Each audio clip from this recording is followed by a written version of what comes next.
So, John, do you want to touch on some of the handling with the materials, like as far as wearing dust masks? This stuff is limestone based, so it's kind of advised.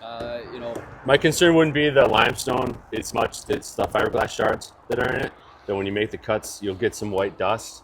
Although I did just see a saw in the UK that has built-in water, where it self-washes as you're cutting.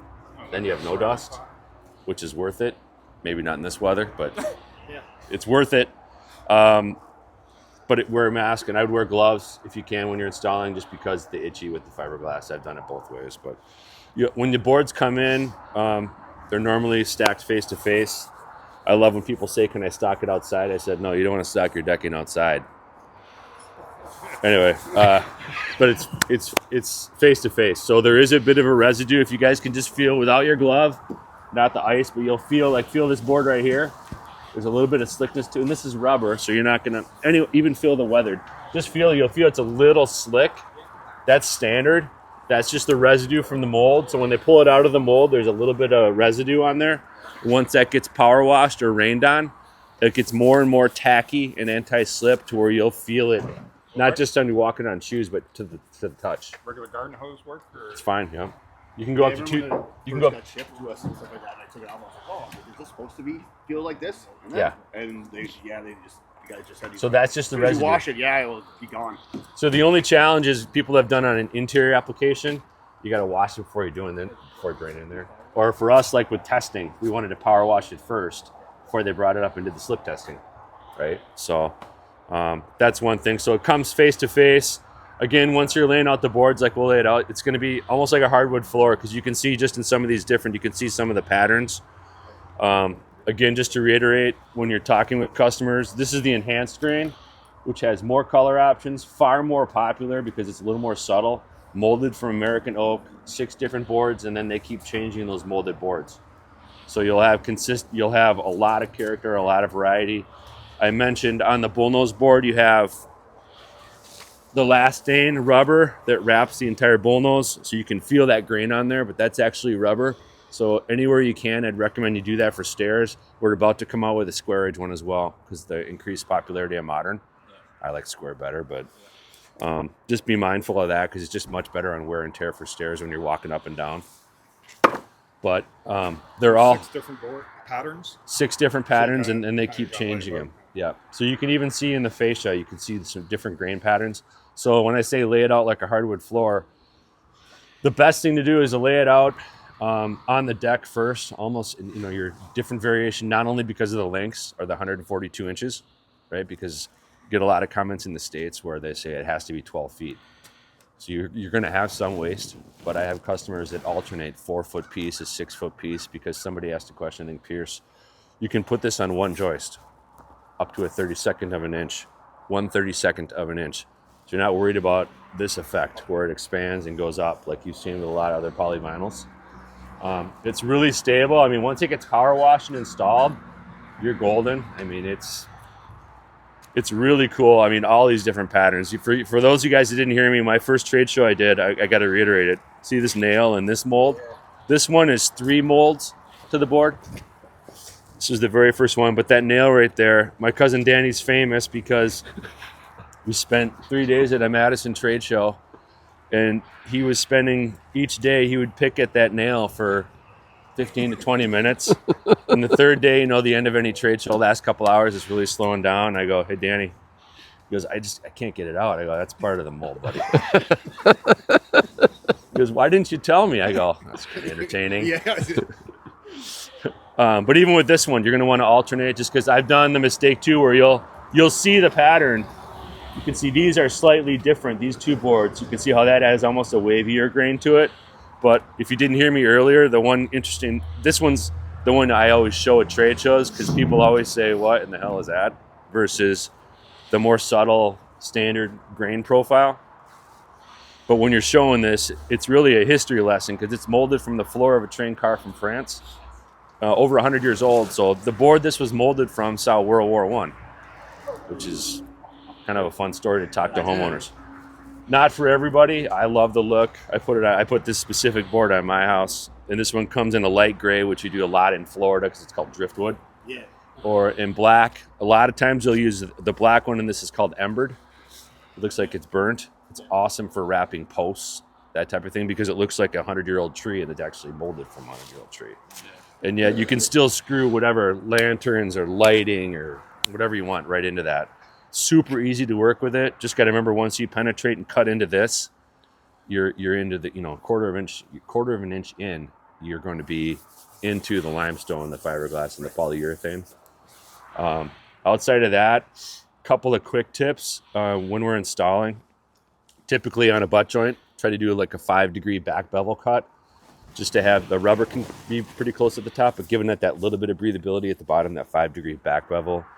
I've talked about, and we'll use the silicone. You don't have to spray miles of silicone or your hand and arm are going to be wet, and then you got to go home and do your laundry. So just take a box and just spray a little silicone and just shake it up. But that little bit of silicone just gives it that little bit of slipperiness and absorbs right into the rubber top coat. What else am I missing? Norm, Pierce, anything I'm thinking? No, So I don't I think wear so. a mask when I cut. Telling contractors to do it, and whether they do it, sometimes it's a different thing.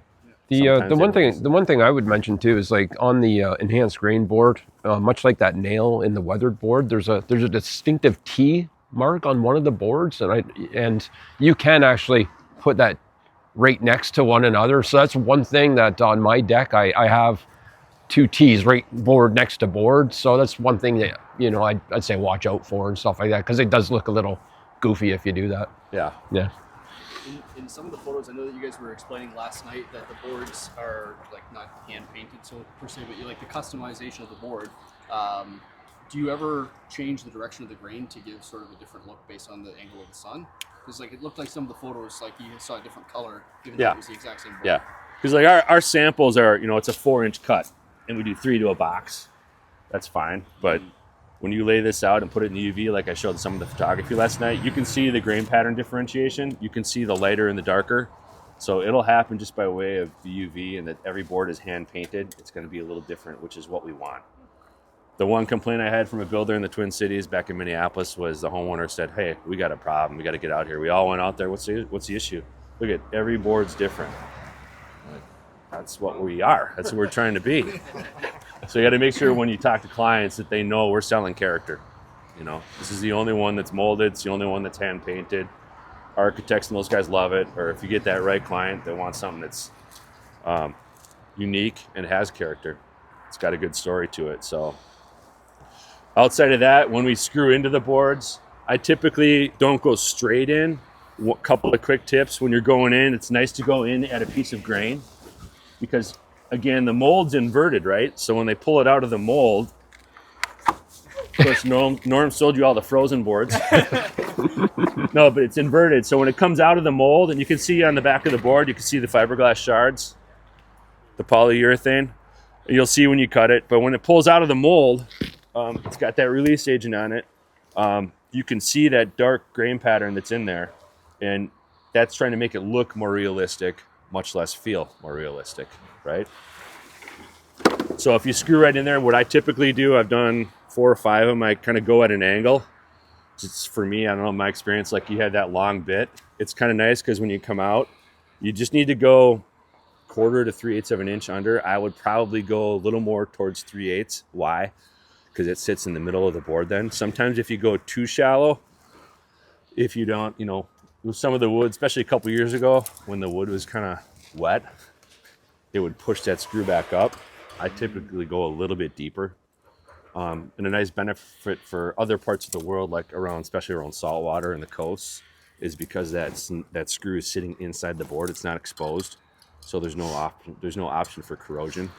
Don't have to worry about that here. But outside of that, it is kind of fun. Once you go in, you just push nice and hard. You don't use your regular drill.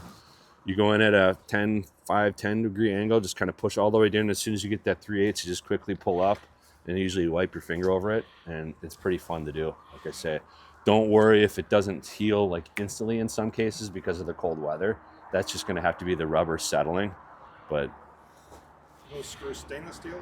yeah, you do need to use the Millboard screws for the warranty, because it does have a reverse thread on it, 2 reverse threads, and the head has 0 head. Other thing is, you really want to try and use our bits. If you need more bits, get you the drill bits. The reason is a lot of guys use that is a TI-15 old Milwaukee, right? and it's got that flare to it. If you do that, that flare creates a hole. And there's been a number of decks where we've helped them with replacement material because the builder didn't listen to that, and you go all the way in and come up and they go, there's a hole every 16 inches. I'm like, really? I wonder how that happened. So I find if you do it over the grain, like you were saying too, though, it kind of hides it a bit more too. 'Cause it does. I I mean, didn't have the proper bit when I did the display thing. Yeah. And I was noticing that too, but I just like sprayed some like the lube over it a bit. And Yeah. I just rubbed, like you were saying, rub your finger across it, and then it just kind of closed eventually. but I'm guessing most of your subframes are timber, correct? Yeah. So I would go, my advice, go 3/8 inch under. Yeah. You know, you'll see once we make the first cut on the first board here, you'll see that, again, people say, well, there's variation in the depth. It's molded. That's what it is. That's why we can't say, when I say it's thereabouts a quarter, inch and a quarter. Sometimes it'll be inch and 3/8. I mean, because of the thickness of the mold, but it's still loaded with character. So So the bit doesn't have a stopper on it. Just stop and get to the. only on the one tool, if we sent one tool, I don't know if Ryan has it here, that mitered tool that I talked about last night, that does have an integrated stop pattern where it's got a lip on it. But with this, our bits are shorter. I don't know what bit is on there. So One Norm gave me. Hey, can you comment on the width of the board and the thickness of the board? Is there any variation from the manufacturer? Because I Yes. do find that when you're laying this deck out, if you're looking for your customer to have an exact straight line looking down that, probably not going to happen. There is a little bit of variation there too, just Yes. for the authenticity of it. remember the one I showed you had the Modelo, but also the Elastigrip that has the integrated sandpaper strip on it. That's the same width as this board. So it's about 7 7/8, 7 3/4. So to answer your question, yes. So if you guys just come over top, you can see how this kind of goes in and out, where that's 7 3/4 right there. It does come out a little bit more because of the mold along here. But that's where you want to make sure you integrate that gap. Some people have done decks where they go flush all the way. That's no problem for us, but you want that for drainage more than anything else. It won't affect our product in the least, but then the water just sits there. It's got to go somewhere. But you will have some slight variation in width, especially with some of the crazier molds, but it's not where it's out of spec. You know what I You mean? can see that when you put those two together, they actually look like they're apart. Yep. Yeah. Prove that. I find too, if you just measure, like when you measure on the bottom, it seems like it's the same. Flip it over, and then you're measuring from the bottom where it's like squared up. Yeah, and that's where it's more squared. Yeah, yeah. Correct. That's only going to be a problem when you do a butt joint if the other board's wider. Slightly, but I mean, you're talking a 32nd to a 16th. Then this board, the more popular is the 6, and you can see that's 6 7/8 right there. So that's why I always integrate. And some guys you guys can use whatever you want, their own triangle or whatever.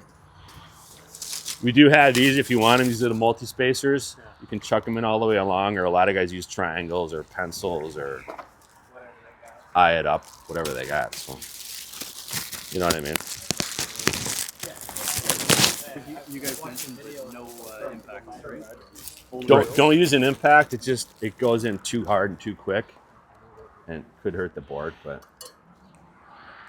tell you what, you guys are lucky to pick this day for training. When I grew up playing hockey outside, so I have a question about the length. yeah, To clarify, they're not 12 foot long, right? no. You don't frame your. And we've been burned before. They're 142 inches. So we've been burned before when you say they're just short of 12 feet because somebody thinks that's 143 and a half, 143 and a quarter. So I say it's 142 inches. And what's the reason for that? 3,600 millimeters. It's manufactured in the UK. So It's metric. I'm trying to convert the US to metric. It's just taking me longer than I thought. You guys said that. A 2x4 in England, what do they call it? It's not a 2x4. When we first did the literature here, the British said, this is a 1.96 by a 2.7442. I go, no, it's a 2x4. Even in our literature, it said this is a 1.976 by a 3.76642. I go, no, it's a 2x4. So it's just translation, right? So I think when I was getting the box of screws, it says like that. And I was like, reading it yeah, at first, and I was yeah. like, So the standard what's screws happening right are. That's a good point. The standard screws are 60 millimeter. That's 2 1/4. Yeah.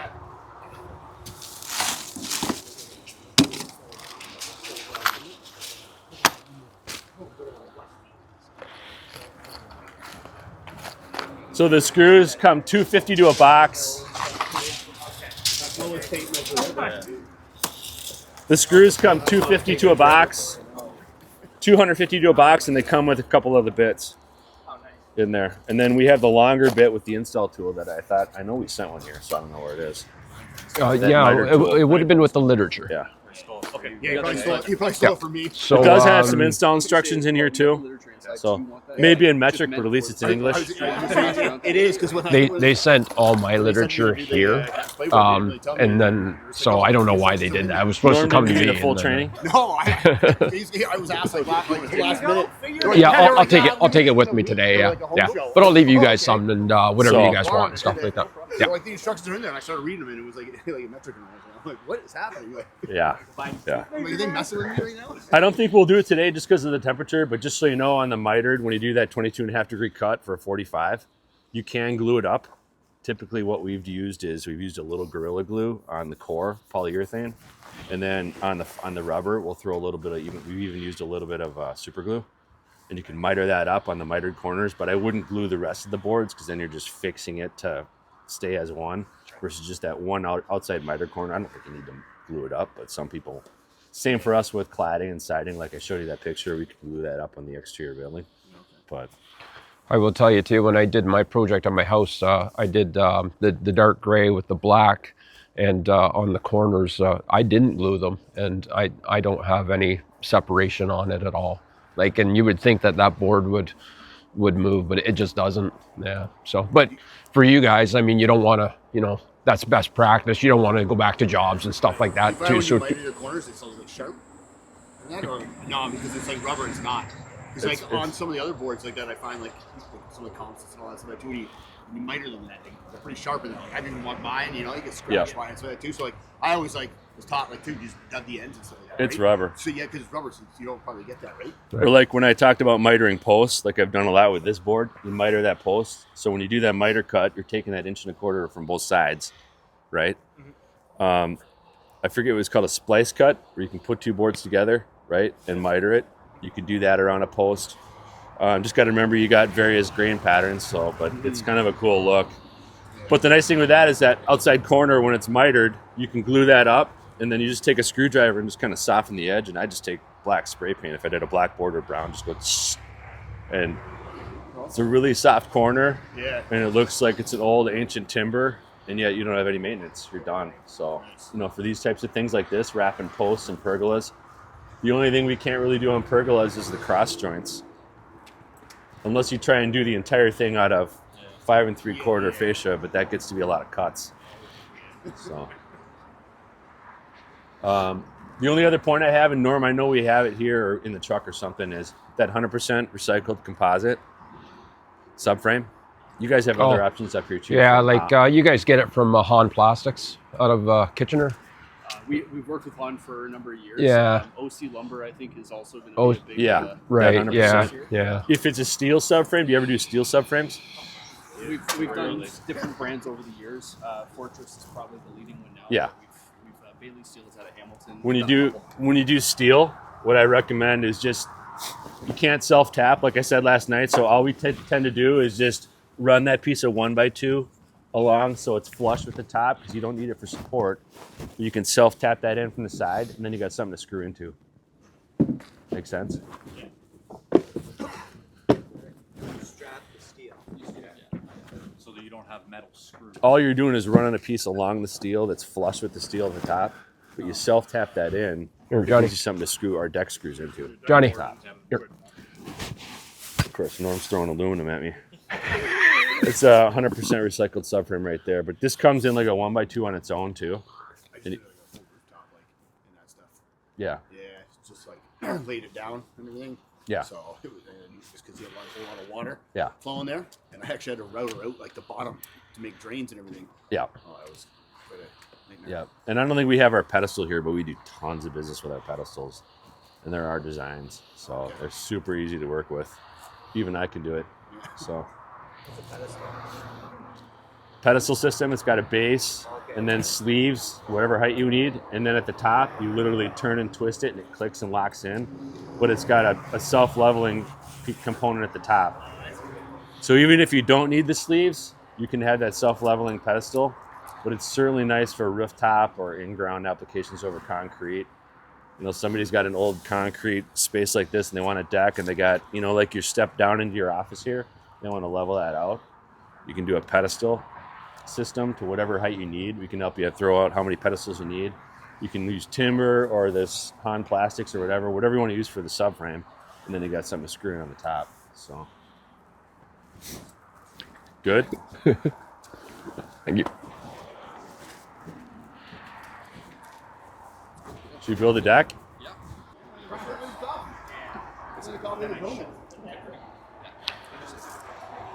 You want to start with perimeter? Yeah, I think so. Just 22.5 degree cut. So I'm thinking a 1 inch overhang and then the fascia. So if the fascia's 5/8 and inch 5/8. Well, I think I have a use for them. That's what Justin accounted for, I think. That's what I would do. Yeah, cool. You're just going to run it right up to the butt joint or the bullnose up to this board? The bullnose. Or are you going to notch it there or something? We will. Yeah, 22.5, right? No, we'll have to do a 45 on this corner so that we'll have to notch it and do a 45 so Yep. that we can run the Yep. next one over because we're going to have to screw it. And this one here. It's got spacers built into it, No. and then you can just toenail in on the side, and it's got a flange, so it sets the depth for you. And are those harder to Yeah, yeah, it's a I'll lot take different one. from like Yeah. he said. I think Ian. Is that what they last said? night, Was right? how many boxes did they said? Just Check it two? out. There's the flange. And then how come you got 6 holes there? Like, what are the side holes here for? Just an angled, Those are just or it's just part of the design? other areas you can toenail it in. I've Oh, only okay. ever used this one, but Yeah, that's what I was thinking. Like, is it just part of the design? Because I also noticed it's only got the collar. I've only ever used this toenail right here. So, I do like that. but it's nice that it sets the depth for you. I Yeah, like the longer exactly. bit better. Yep, and then it's also, it locks in, right? Like, I'm assuming that's your set once you get the, Yeah, once you lock it in, then you just twist this to lock it, and then you can just keep, tighten it down. yep. So it goes for this width and then fascia width? Or is it No, the 6 or 7, it goes to the wider board. this and that one? Correct. So I don't know if you guys want to try it. That's probably for So John, why would they come out with something like what I consider like a camo to toenail? Like why do that? Some people would rather just do the toenail. I mean, you can't do it up against the house because you're right up against. You wouldn't have the width. But some people like it versus face screwing. Depends. It's just 2 options for you. Hey, can you do me a favor too? Can you comment on see how they cut that little strip down there? See the voids? Yeah, that's just from the mold. That's just yeah. Is that just the material not consolidating right there or something? Norm was asking about this right here. You can see the void in the mold. It's not a defect. That's just from when it's molding and it's curing. Sometimes there'll be an airspace in there. Doesn't affect anything in terms of performance or thickness or anything like that. So. I was going to ask you. And Norm, you said that when you screwed even to a narrow board like that, you Yeah. still don't have the splitting. Yeah, that's he sunk a couple screws in there already, but I think it's pretty cool to have something that narrow and fasten it down like that, and, Yeah, not have to worry and about not have to pre-drill it or anything. Yeah. Yeah. We just walked it, but Like any, you could walk that entire deck area in 45 minutes. Yeah.